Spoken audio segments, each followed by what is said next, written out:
Greetings everyone, my name's Keith Smith, and this video animation was prepared for the course requirements of Education 6590 at Memorial University of Newfoundland, with the purpose to satisfy the requirements for the dissemination plan. Before diving into things, we need to consider a few definitions. Gamification is what occurs when game elements are added to a non-game context, and in this case, an educational intervention. Like adding achievements for completing a certain amount of questions or leaderboards to compare classmates' number of questions answered. Gamification is different from game-based learning, since game-based learning uses an actual game like Minecraft, Prodigy, or Dungeons & Dragons as the main educational driving force. You can think of gamification as a spectrum. As the number of gamification elements increase, the more the educational intervention resembles game-based learning. There are many studies that incorporate multiple aspects, and a few that only use one. With that out of the way, now we can really dive into the rest of the presentation. Gamification studies in education have increased recently, and games have been growing in popularity. Businesses have found ways to use gamification to keep people engaged through the use of points, badges, and air miles. How can educators use these ideas to make their lessons more engaging? To answer this, first we need to review some theories on motivation, which are essential to my paper to explain why learners are motivated to engage in a task, why they continue to engage in a task, and if the motivators are effective long-term to promote learning beyond the educational intervention. Maslow's hierarchy of needs is a great foundation for explaining why individuals engage in a task. For our purposes, we'll be considering the need for love or companionship, the need for esteem, which is satisfied from being granted freedom or independence, or by being granted prestige or reputation. And finally, the need for self-actualization, which is satisfied by being the best that you can be. Csikszentmihalyi's theory of flow explains why individuals stay focused on a task. The three requirements to maintain flow are clear goals, a balance of skill and challenge, and clear and immediate feedback. On the note of a balanced difficulty, if a task is not challenging enough, they will find it boring and disengage. Similarly, if the task is too challenging, they will find it frustrating and disengage as well.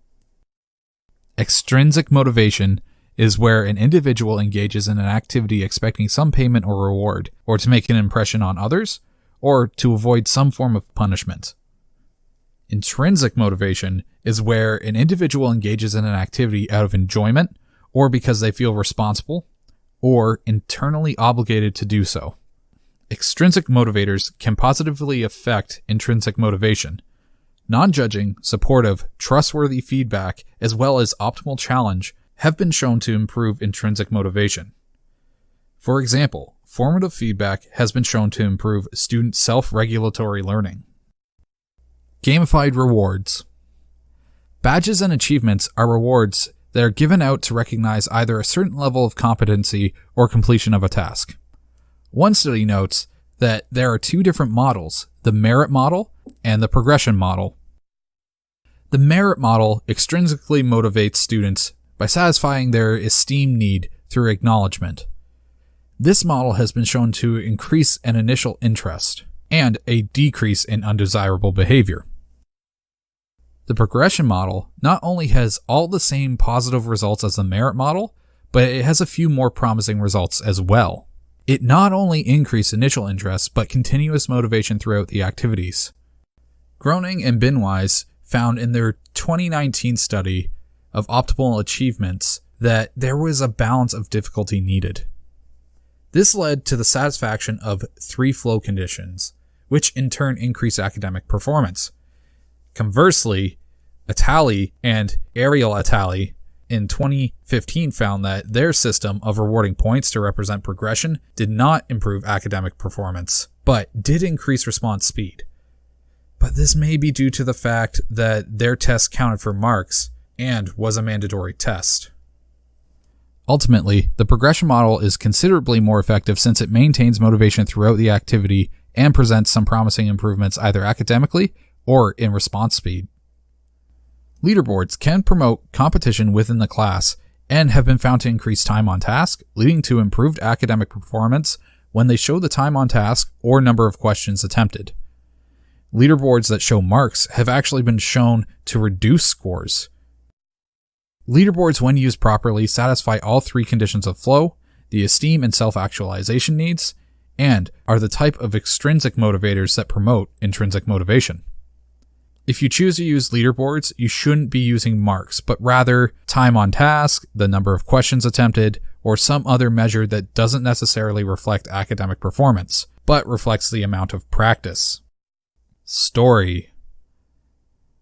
Linear storylines in education is a strong gamification tool to increase initial interest, but is not enough to maintain that interest throughout, nor increase academic performance.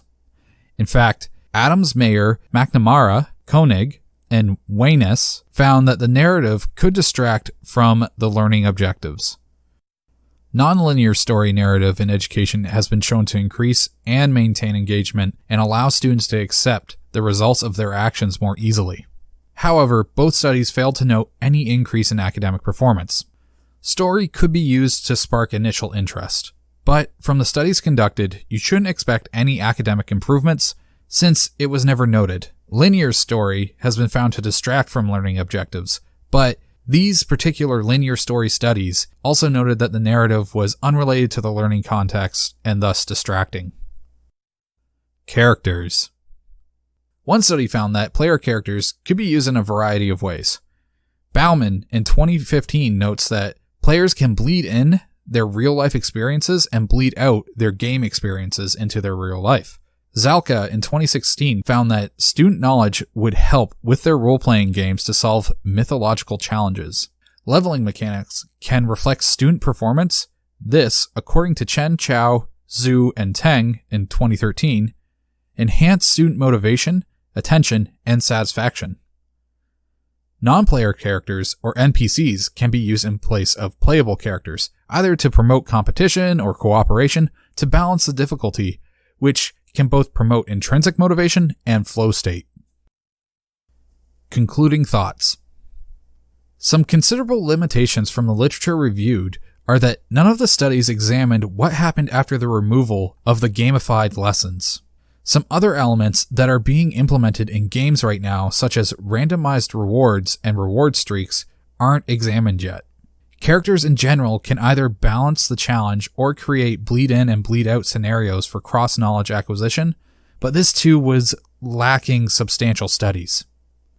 Some considerations to note. Simply adding more game elements can counterintuitively negatively impact a lesson, so don't add gamification arbitrarily and expect it to work.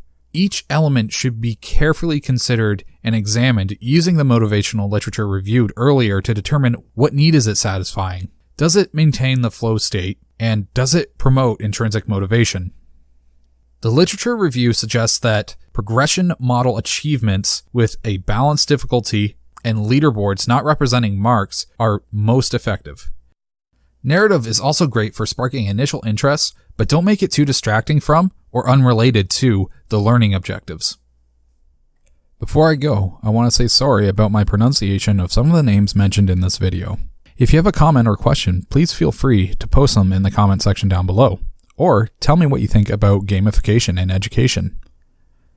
If you're curious enough to read my final paper, consider visiting bit.do/gamifyed or use the QR code for more information. And thank you so much for watching. Have a great day.